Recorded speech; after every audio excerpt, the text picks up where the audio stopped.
제가 말씀을 전하기 전에 먼저 내일부터 여러분 특별히 우리나라에 획기적인 역사가 있죠. 뭐죠? 마스크를 벗습니다. 그렇죠? 그래서 물론 이제 의무적인 상황에서 이제 권고 사항으로 바뀌었습니다. 그래서 실내 마스크 착용 의무를 이제 해제하고 착용 권고로 전환하겠다고 지난 20일에 정부에서 이제 발표를 했습니다. 그 기사가 있는데 보니까는요, 자영업자들, 환영하는 자영업자들도 있고 반대하는 자영업자들도 있더라고요. 그럼 시민들도 환영하는 시민들 있고 반대하는 시민들 있더라고요. 어떤 분은 이런 인터뷰 속에서 이런 말을 했어요. 마스크를 계속 쓰고 다닌 이후로 최근 몇 년 동안 감기도 한 번 안 걸렸는데 마스크의 효용을 톡톡히 봤기 때문에 나는 계속 쓸 거다. 이런 분이 있었고요. 또 이런 분도 있어요. 얼굴에 땀이 많은 편이라서 마스크가 닿는 부위에 피부 트러블이 심하게 생겼는데도 마스크를 벗지 못해서 피부가 계속 망가져 너무 고달팠는데 이제 좀 편하게 운동도 할 수 있을 것 같아서 기대가 된다. 이런 분도 있어요. 무슨 말이냐면 이 마스크를 쓰느냐 안 쓰느냐는 사람마다 생각이 다르다는 겁니다. 여기 있는 우리 많은 오늘 성도들이 이렇게 예배를 드리는데 여기서 마스크를 예배 시간에 이제 계속 써야 된다 안 써야 된다 이거를 투표를 붙이면 아마 반반 나올 거예요. 열띤 그 주장들이 있을 거고 나중에는 싸울지도 몰라요. 그래서 제가 미리 오늘 말씀을 드리려고 합니다. 뭐냐면 내일부터 예배 드릴 때 아니면 모든 교회 성도들 모임 속에서 마스크 착용은 자유로 하겠습니다. 자유로 하겠습니다. 쓰고 싶은 분은 계속 쓰시고요. 쓰고 싶지 않으신 분은 계속 안 쓰셔도 됩니다. 이제부터는 뭐냐면 마스크를 쓰는 거는 본인의 보호를 위해서 쓰시라 이 말입니다. 내가 나를 보호하기 위해서 쓰는 개념을 그렇게 바꾸시자 이 말입니다. 그러니까 내가 나를 보호하려면은 마스크를 쓰는 거예요. 그래서 이제는 여러분들이 교회 안에서 마스크를 썼다고, 마스크를 안 썼다고 뭐라고 하지 마시기 바랍니다. 거기에 대해서 그걸 가지고, 왜냐하면 그거는요, 아무리 논쟁을 해도 서로 간의 주장이 끝이 없기 때문에 그렇습니다. 그렇기 때문에 이 부분에 대해서는 어쨌든 정부도 지금 여기 보니까는 모두 마스크를 벗어도 될 그런 충족 요건들이 다 됐기 때문에 이제 그렇게 했다고 하는 거니까 여러분들께서도 이제 교회에서 모든 부분에 있어서 자유롭게, 여러분 저도 쓸지 벗을지 모르지만 제가 썼다고 벗었다고 목사님이 그럴 수 있냐고 이러지 마시고 그냥 자유롭게 다 그렇게 할 수 있기를 바랍니다. 그래서 거기에 대해서 아무런 편견이나 아무런 어떤 판단이나 이런 것들이 없이 사랑으로 계속해서 함께 격려하면서 나아가는 우리 교회가 될 수 있기를 주님의 이름으로 축복합니다. 축복합니다. 그것이 하나님의 뜻이라고 확신합니다. 여러분, 저와 여러분이 하나님을 더 잘 믿었으면 좋겠어요. 하나님을 더 잘 믿었으면 좋겠어요. 하나님을 잘 믿는 거는요, 죽어서 천국 가는 영생을 얻는 그 축복만 있는 게 아니에요. 여러분, 하나님을 잘 믿으면 이 땅에서도 잘 돼요. 하나님이 진리이시기 때문에 하나님의 말씀 따라 살아가는 것은 이 땅에서도 평온하고 안정된 삶을 살게 돼요. 풍성한 삶을 삽니다. 단순히 죽어서 천국에 가는 것만이 아니에요. 하나님을 잘 믿는 것은 이 땅에서도 잘 되는 길이에요. 정말 그래요.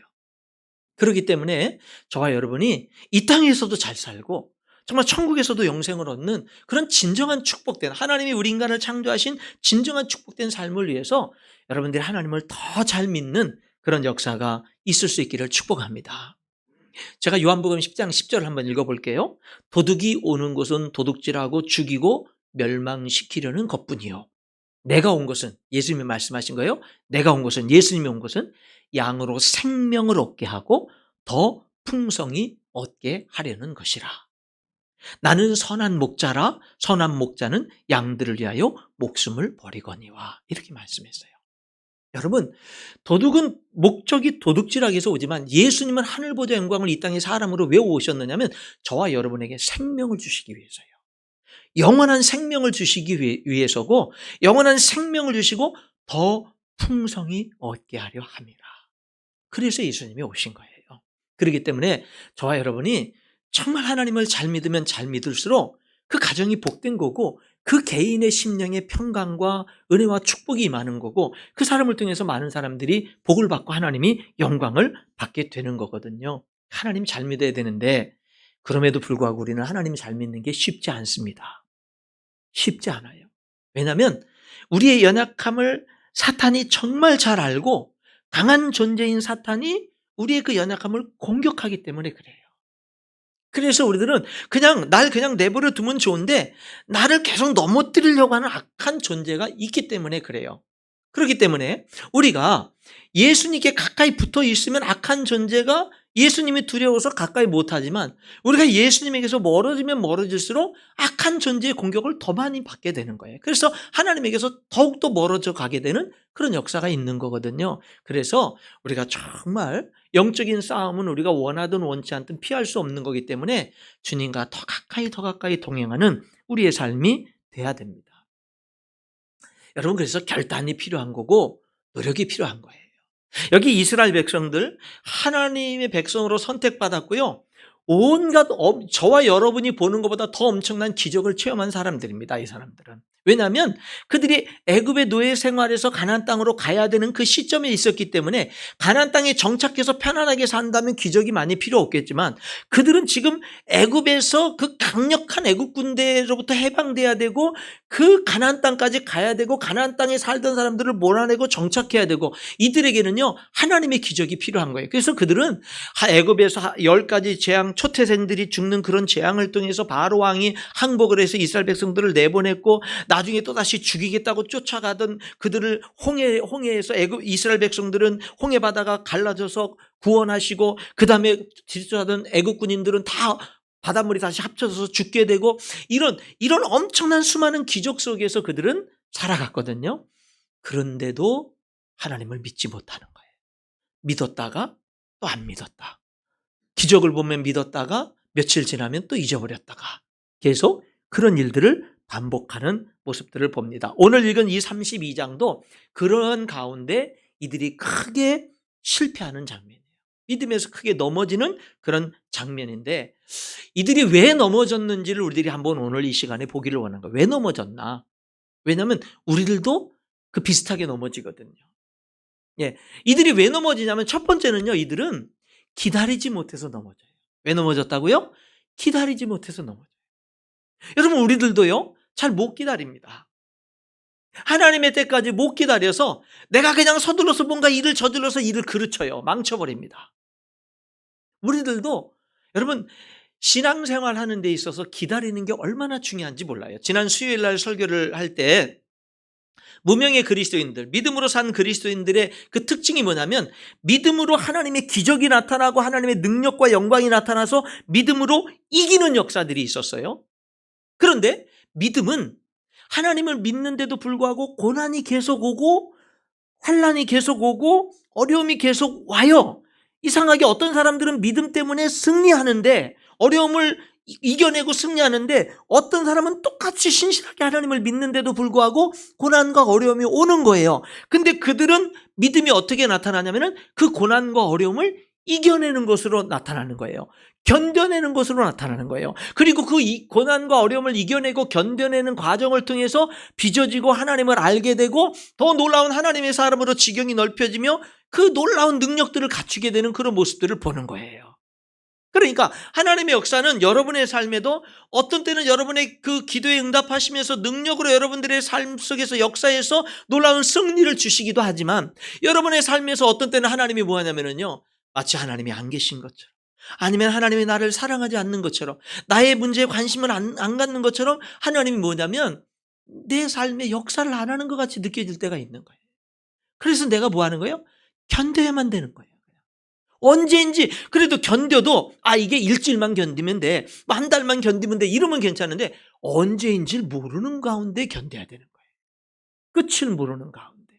그래서 힘든 거죠. 여러분 여기 이스라엘 백성들도 하나님이 이스라엘 백성들 가운데 나타나서 하늘에서 큰 음성으로 말씀하시고 너무 두려워서 모세에게 나와서 다시는 하나님이 우리에게 직접 말씀하시지 말고 당신이 하나님께 나가서 하나님이 우리에게 하시는 말씀을 듣고 우리에게 전해주면 우리가 그 말씀을 하나님 말씀으로 받고 순종하겠다고 하나님이 그 말이 옳다고 그래서 이제 하나님께서 뭐를 하냐면요 모세를 시내 산으로 부르십니다. 신의 산으로 불러요. 그래서 이 이스라엘 백성들이 하나님의 백성으로서 어떻게 살아야 될지 계명과 법도와 말씀과 규례들을 하나님이 주시는 거예요. 그런데 그 기간이 이스라엘 백성들의 생각과 달랐던 거예요. 40일이 걸린 거예요. 근데 이스라엘 백성들은 글쎄요, 일주일이면 뭐 오겠지, 뭐 열흘이면 길면 열흘이면 오겠지, 이렇게 생각했는지 모르겠는데 어쨌든 자기들의 생각으로는 이미 왔어야 되는데 안 오는 거예요. 그러니까 그 산속에 올라가서 아무 먹을 것도 없는데 올라가서 이렇게 40일이 가까이 되도록 이렇게 안 내놓으면 이건 틀림없이 죽었지. 그러니까 모세가 틀림없이 죽었을 거다 생각을 하니까 더 이상 모세가 내가 하나님이 나를 불렀고 내가 내려올 때까지 여기서 기다려라 그랬는데 못 기다리는 거예요. 왜? 자기 생각들과 달라서 기다리질 못하는 거예요. 어느 분의 그 자기의 삶을 통해서 쓴 글을 읽어봤는데 이렇게 썼더라고요. 조급함에는 은혜가 머물 수 없다. 조급함의 배후에는 두려움이 있기 때문이다. 그런 글을 썼더라고요.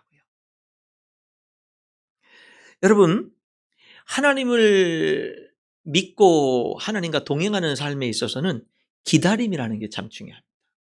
저는 사실이요, 우리 인천 열린교회가 오늘도 가정주일이면서 한마음 비전주일입니다. 그래서 예배당 확장 이전과 전대문 열리도록 기도했어요. 예배당 확장 이전을 위해서 우리가 얼마나 오랫동안, 5년이 넘었죠. 오랫동안 기도했는지 몰라요. 그렇잖아요? 하나님이 언제 응답하실지 몰라요. 근데 뭐냐?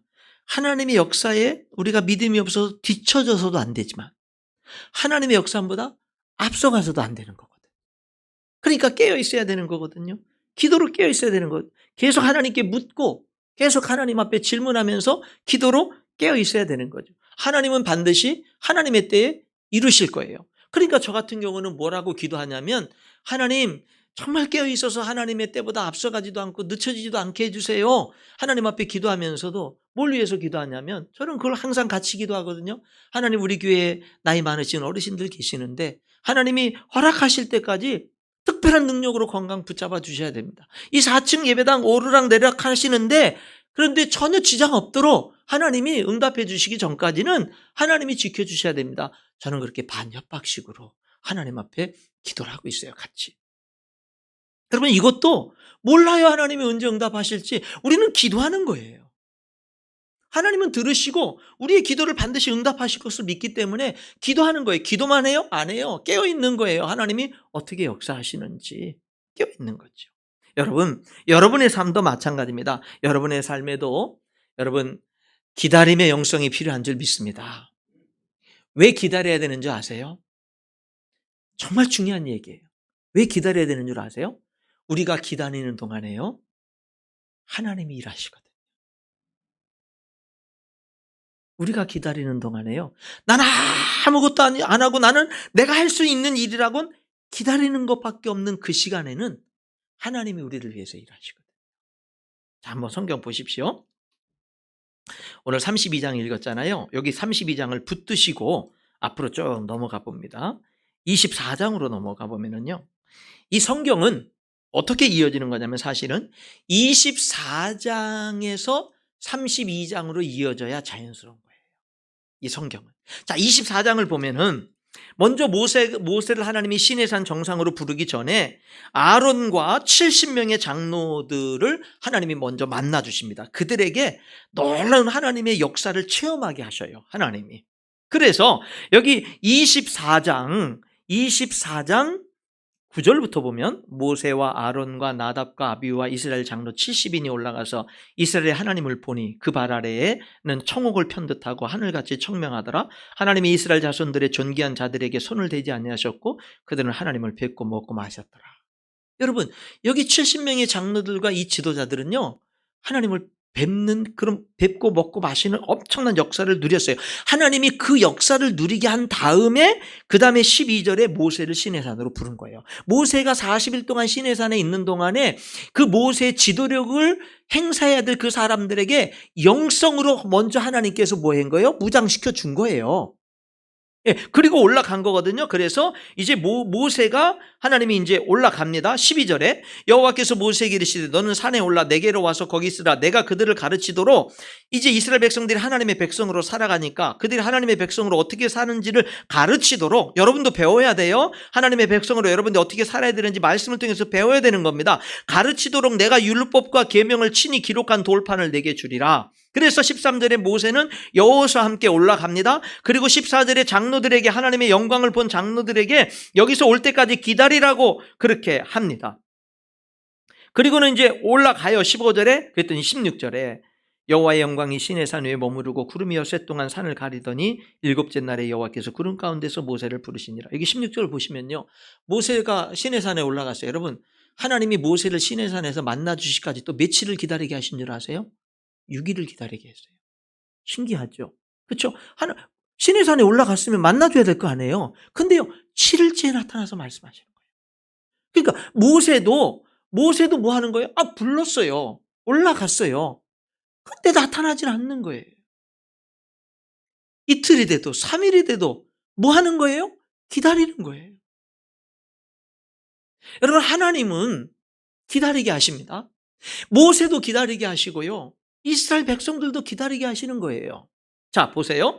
자 그래서 18절에 그러다가 7일째에 하나님이 모세를 불렀어요. 그 17절에 산 위에 여호와의 영광이 이스라엘 자손 눈에 맹렬한 불같이 보이고 모세는 구름 속으로 들어가서 산 위에 올랐으며 모세가 며칠 40일 40야를 산에 있으니라. 40일 밤낮을 산에서 하나님과 만납니다. 그리고 여기 이 출애굽기 24장 28절 40일 40야를 산에 있으니라 라고 한 다음에 32장 1절에 백성이 모세가 산에서 내려옴이 더딤을 보고 모여 백성이 아론에게 이르되 32장 1절로 연결돼야 자연스러운 거예요. 그러면 이런 질문인 거죠. 그럼 25장부터 31장까지는 무슨 내용이냐가 중요한 거예요. 무슨 내용인지 아세요? 25장부터 31장은 이스라엘 백성들이 기다리는 시간이거든요.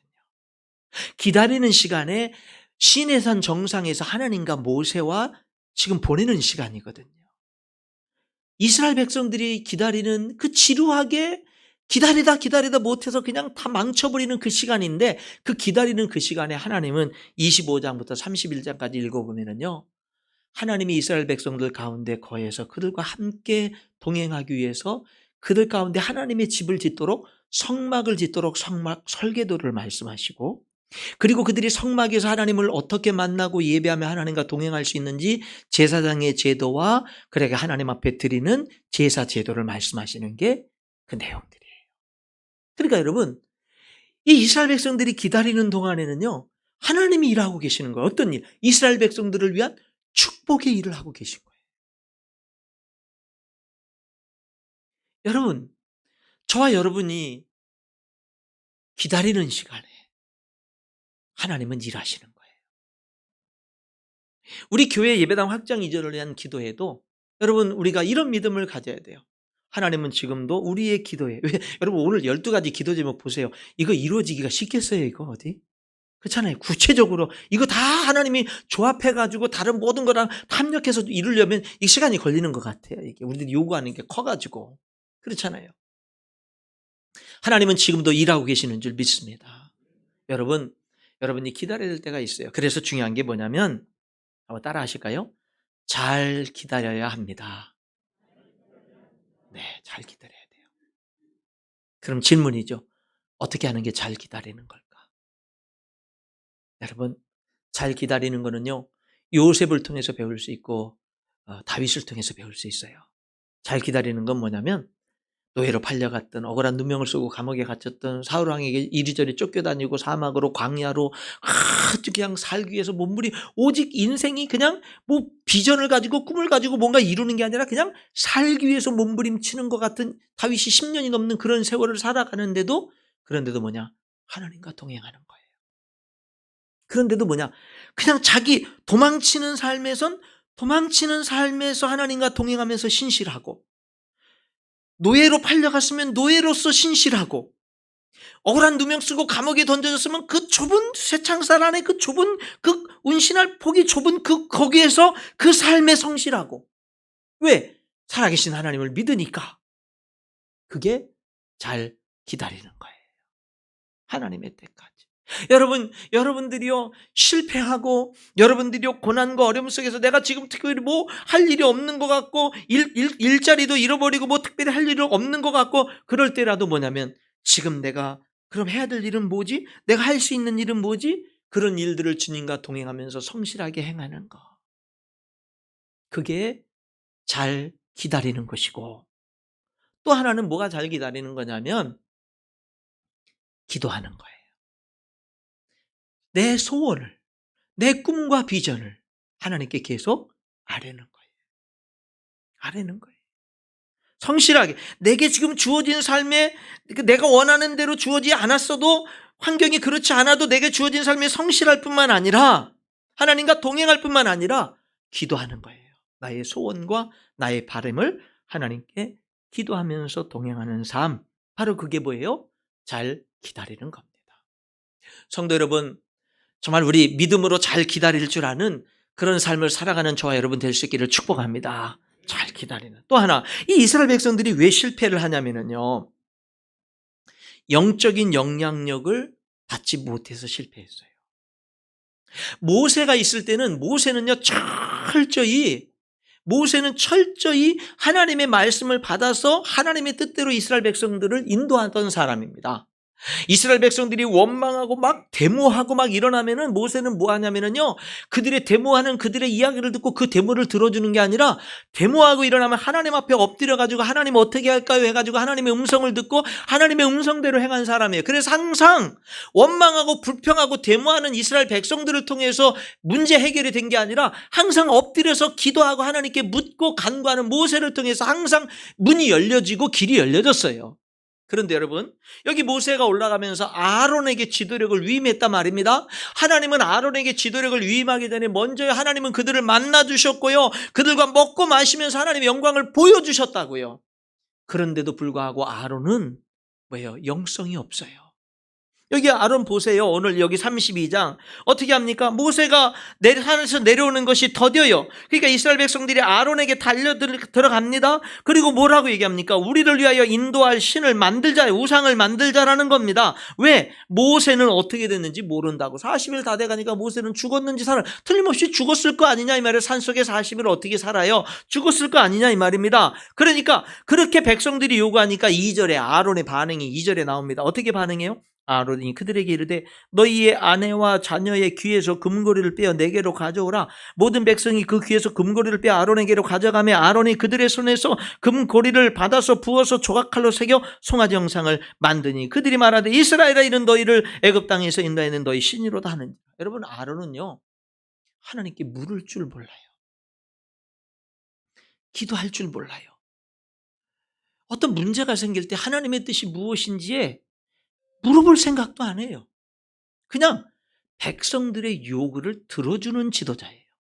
여러분은 제가 인천열린교회 목사로서 여러분들이 요구하는 걸 다 들어주기만 한, 하나님의 뜻은 뭐 상관없이 그냥 여러분의 뜻을 다 들어주는 그런 목사가 되기를 원하십니까? 과연 그런 목사가 좋은 목사라고 생각하십니까? 아니면은 제가 여러분과 생각이 달라서 갈등이 있고 여러 가지 부딪힘이 있을지언정, 여러분, 제가 하나님 앞에 정말 무슨 문제가 있을 때마다, 어떤 해결이 될 문제가 있을 때마다 하나님 앞에 무릎을 꿇고 하나님의 뜻을 찾고 하나님의 뜻대로 여러분들을 설득하고 여러분들에게 호소하면서 우리 함께 나가자고 그렇게 도전하는 그런 목사가 되기를 원하십니다. 여러분, 여기 아론은요, 모세와 아론이 너무 달라요. 그러니까 모세가 떠나고 난 다음에는요, 이 이스라엘 하나님의 백성들의 공동체에 영적인 영향력이 사라져버린 거예요. 그 다음 리더십을 받은 사람이 영적인 영향력을 발휘하지 못하는 거예요. 지도자인데 어떤 지도자? 사람들의 요구만 들어주는 지도자예요. 여러분, 왜 실패하죠? 영적인 영향력을 받지 못할 때 실패합니다. 자, 여러분들에게 질문할게요. 여러분들은 영적인 영향력을 지금 받고 사십니까? 아니면 텔레비전, 인터넷, 사람들을, 정치 얘기, 경제 어려운 얘기, 이런 것들을 통해서 온통 내 생각과 나의 삶을 지배하는 것은 세상적이고 사람들 이야기입니까? 아니면 그런 세상 속에서 나는 그런 모든 것을 뚫고 하나님을 바라보고 하나님의 음성에 귀를 기울이면서 하나님의 영향력을 받으면서 살아가십니까? 여러분의 자신을 돌아보시고 여러분 스스로에게 한번 질문해 보세요. 나는 하나님의 영적인 영향력에 그 도전을 받으면서 그렇게 도전 속에서 살아가는가? 아니면은 나는 그냥 하나님의 영향력, 영적인 영향력보다는 세상적인 영향력이 더 많이 나에게 밀려오고 그냥 어떤 사람들의 영향력이 더 많이 밀려오는 그런 삶을 살고 있는가라는 질문인 것이죠. 우리는 누구를 가까이 하느냐에 따라서 우리 인생이 크게 달라집니다. 악한 영향력을 쉽게 받게 됩니다. 우리는 자주 만나는 사람들에게 영향을 받을 수밖에 없습니다. 여러분, 그렇기 때문에 여러분이 진정으로 영적인 영향력을 정말 받기를 원한다면 예배를 열심히 나오셔야 되는 거예요. 성경을 펼쳐서 읽으셔야 되고 기도할 줄 알아야 되는 거예요. 성도의 믿음의 교제에 여러분들이 억지로라도 열심히 노력하면서 참석을 해야 되는 거예요. 여러분, 그러지 않고 어떻게 영적인 영향력을 받죠? 여러분, 일주일에 한 번 11시 예배 참석하는 것으로 과연 얼마만큼의 영적인 영향력을 받을까요? 과연. 여러분, 집에서 반드시 성경 읽으셔야 돼요. 그리고 여러분, 기도하셔야 돼요. 집에서든 사무실에서든 차 속에서든 버스를 타고 가면 버스를 타고 가는 도중에든 사람을 기다리는 중에든 기도하셔야 되는 거예요. 영적인 영향력을 받아야 돼요. 여기 이스라엘 백성들 왜 실패하는 줄 아세요? 영적인 영향력이 상실되는 순간 그들은 망하는 길로 가게 되는 그런 모습을 보게 되는 겁니다. 여러분, 여러분들의 요구를 들어주는 리더보다는 하나님의 말씀으로 여러분들을 이끌어주는 그런 리더가 필요한 줄 믿습니다. 아론 같은 지도자가 아니라 모세 같은 지도자가 필요한 거예요. 예, 아론 같은 지도자가 있으면은요, 다 들어주니까 문제가 없는 것 같아요. 그런데 여러분, 그 이후에는 하나님의 축복의 문이 다 닫혀버리게 되는 그런 모습을 보는 거예요. 여러분, 교회 생활할 때 여러분들의 주장을 자꾸 내세우려고 그렇게 주장하기보다는 더욱더 하나님의 음성을 들으려고 더 노력할 수 있기를 주님의 이름으로 축원합니다. 하나님의 음성을 더 들으려고, 내가 내 생각을 자꾸 주장하려고 하기보다 하나님의 음성을 더 들으려고 노력하는 것. 저는 이 말씀 속에서 설교를 준비하면서 나는 어떤 목사인가, 나는 어떤 리더인가라는 것을 질문하지 않을 수가 없었어요. 나는 정말 여기 모세처럼 우리 인천열린교회 성도들을, 정말 우리 성도들 너무 좋은 성도들이고 목사를 신뢰하고 정말로 이렇게 너무 귀한 성도들인데, 우리 성도들이 나를 믿고 정말로 그렇게 따라왔을 때 정말로 잘 되는, 하나님 앞에 가서 정말 상 받고 잘 되는, 정말 나는 그렇게 성도들을 섬기고 이끌어 가고 있는 그런 목사인가, 이런 질문을 안 던질 수가 없었던 거예요. 여러분, 여기 이스라엘 백성들이 또 한 가지 넘어지게 된 거는요, 결국 기다리지 못하고 영적인 영향력이 상실된 가운데 우상을 만들고 말았습니다. 여러분, 십계명이 20장, 출애굽기 20장에 십계명이 나오거든요. 그 십계명 20장에 보면은 하나님이 두 번째 계명, 첫 번째 계명은 나 외에는 다른 신들을 내게 두지 말라, 오직 하나님만 섬기라는 거고요. 두 번째 계명은 너를 위하여 새긴 우상을 만들지 말고 하늘에 있는 것이나 땅에 있는 것이나 땅 안에 물속에 있는 것에 어떤 형상도 만들지 말라는 거예요. 그러니까 어떤 형상도 이 두 번째 계명은 뭐냐면, 첫 번째는 하나님만을 섬겨라, 두 번째 계명은 하나님을 어떻게 섬길 것인가라는 그런 내용이에요. 근데 어떻게 섬기라는 거예요? 하나님을 섬길 때는 우상 만들지 말라는 거예요. 우상뿐만 아니라 이것이 하나님이라고 어떤 형상도 만들지 말라는 거예요. 어떤 형상도. 심지어는 여러분, 이스라엘 백성들은 여기 이 32장에 여기 오늘 본문에 이스라엘 백성들이 금송아지 만들 때 그들은요, 다른 우상을 만든 게 아니에요. 이 금송아지가 여지까지 우리들을 애굽 땅에서 우리를 구원해서 지금까지 인도한 바로 그 하나님을 형상화시킨 거예요. 다른 하나님이 아니에요. 그런데 하나님은 뭐라 그랬어요? 제2계명에서 하나님을 빗대어서도 형상화시키지 말라는 거예요. 여러분, 왜 하나님을 어떤 형상으로든지 만들지 말라고 했을까요? 하나님은 영이시기 때문에 그래요. 신명기 4장 15절 16절에도 보면은 하나님이 이스라엘 백성들 가운데 강림하셔서 그들에게 말씀하실 때 그들은 하나님의 음성만 들었지 하나님의 얼굴은 보지 못했습니다. 여러분, 신앙은 뭐냐면 보고 믿는 게 아니라 듣고 믿고 따라가는 거예요. 그러니까 신앙은요, 보여주세요 그럼 믿겠습니다, 그게 아니에요. 신앙은 말씀을 듣고 믿고 따라가는 거예요. 그게 진짜 믿음이에요. 그래서 잘 듣는 게 중요한 거예요. 여러분, 왜 하나님을 형상화시키지 말라 그래요? 하나님은요 영이셔요. 두 번째는 뭐냐면요, 하나님은 너무나 크신 분이기 때문에 형상화시키지 말라는 거예요. 왜냐하면 어떤 형상으로도 크신 하나님을 나타낼 수가 없는 거예요. 여러분, 우리나라나 다른 나라를 가보게 되면 뭐냐면요, 뭐 엄청난 그 형상을 만들어 놓고 나서 너무 엄청난 형상 앞에, 우상의 그 형상 앞에 사람들을 이렇게 뭐예요, 이렇게 기죽게 만들고 막 그냥 초라하게 만들고 너무 크게 만들어서 그렇게 하거든요. 그러나 아무리 크게 만들고 아무리 온통 금으로 만들어도 크신 하나님을 나타낼 수는 없기 때문에, 표현할 수 없기 때문에, 그래서 하나님은 형상화시키지 말라는 거예요. 하나님을 어떤 형상으로 만들어 놓는 순간 하나님은 왜곡되어지는 겁니다. 어디나 계신 하나님이 그 우상의 형상이 있는 그곳에 갇히게 되는 거예요. 그곳에 가야만 볼 수 있는 하나님, 그곳에 가야만 만날 수 있는 하나님으로, 다시 말하면 하나님은 어디에나 계신 분인데 하나님을 하나님이 아닌 분으로 만들어버리는 거예요. 그래서 형상화시키지 말라는 거예요. 그리고 왜? 하나님은 인격적인 분이거든요. 여러분, 돌로 만들어요, 금으로 만들어요, 나무로 만들어요, 여러분 무엇으로 만들든지 형상화시키면은요, 그럼 뭐예요? 비인격적인 존재가 됩니다.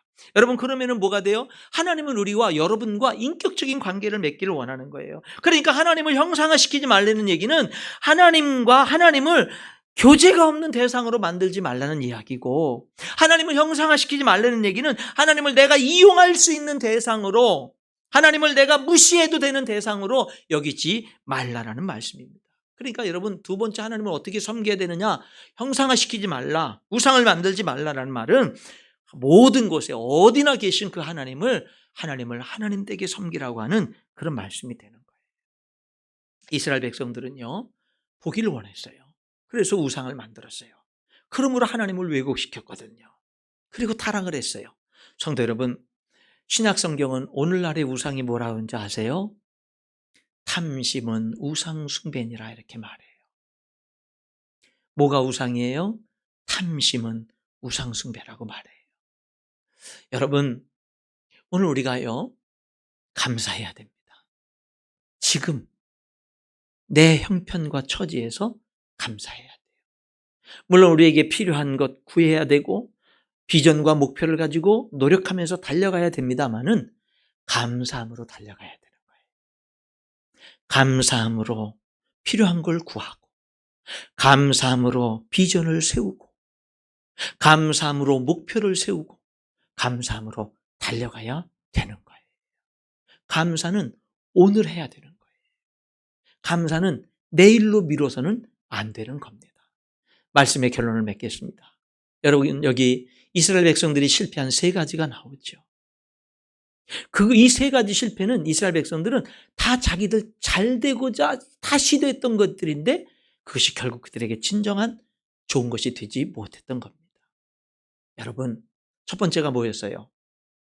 그들은 기다리질 못했어요. 잘 기다리는 게 진정 우리를 위한 길입니다. 뭐가 잘 기다리는 거라 그랬죠? 뭐가 잘 기다리는 거예요? 예, 우리들이 하나님 앞에 정말로 기다릴 때에는 하나님 앞에 내가 그 모든 것들을 하나님 앞에 맡기고, 그리고 하나님을 신뢰하면서, 그러면서 지금 내 자리에, 내게 주어진 그 지금 현재 자리에서 성실한 거, 성실한 거, 그게 잘 기다리는 거예요. 그리고 필요하고 원하는 거를 기도하는 거, 그게 잘 기다리는 겁니다. 이스라엘 백성들은 영적인 영향력을 받지 못해서 실패했습니다. 여러분, 올 한 해 영적인 영향력을 많이 받는데 여러분 투자를 하세요. 시간을, 몸을 투자를 하세요. 그래서 올 한 해는 여러분들이 영적인 도전과 영향력을 많이 받는 그런 한 해가 될 수 있기를 바랍니다. 아울러서 여러분, 내 삶 속에서 우상을 버려버리고 하나님만이 나의 유일한 주인이심을 고백하면서 늘 하나님 앞에 감사하면서 올 한 해도 믿음으로 달려가는 저와 여러분이 될 수 있기를 주님의 이름으로 축복합니다. 기도하겠습니다.